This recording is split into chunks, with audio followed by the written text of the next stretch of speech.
يقصد طريق المرمى خطيرة، خرجوا على اليسار المغربي، يمشي ناصر ماهر، فيها جول، فيها تسديدة أولى على المرمى.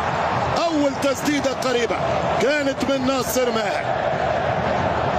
نادي الزمالك يتحرك، يسعى للتعويض، قريبة وقوية. زيزو زيزو زيزو زيزو، أنت الأمل، التسديدة والحارس، مش ممكن كرة قريبة. الزمالك ينتفض هنا في المملكة أرينا. زيزو أو في الشوط الثاني، لا هذا عمر فرج. عمر خطيرة جدا، العربة من عمر لاخر جابر يوزع كرة خطيرة، وهدف التعادل للزمالك، هدف التعادل. ناصر يا ناصر، منسي يا منسي يدخل في ثواني عدلها. مش ممكن ناصر منسي. أي خطأ وأي فرصة وأي انطلاق من عمر جابر، وكرة الجول لنادي الزمالك عن طريق ناصر منسي. هدف التعادل. مباراة تبدأ من جديد، مباراة تمشي بعيدكم لبعيد. التعادل من نادي الزمالك 77 دقيقة، هدف غدار من ناصر منسي. تمركز متاع ميدو ايام زمان، تمركز اللاعب يضغط الان، يمشي الاهلي ويرجع وشوط، يمشي عن طريق الشحات، شاط الشحات والحارس يتصدى.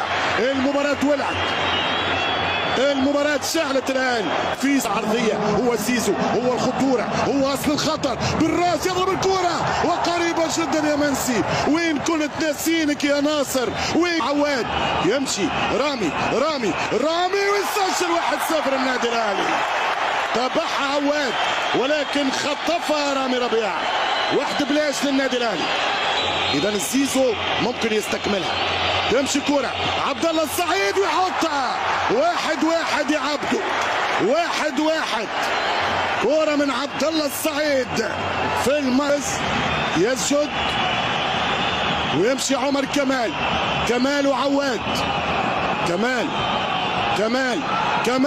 وممتازة، كمال كله جمال، كمال يتدلل دلال، كمان يا كمال. 2-1 لنادي الأهلي. ضغط كبير على حمزة، يمشي المثلوثي ويحطها. ممتاز يا حمزة بكل همسة سجل التعادل. المغربي القادم من الجيش، يمشي رضا سليم وضاحة. ماذا قلت لكم يا كرام؟ الثالثة المنعرش، يصدها العواد، يتصدى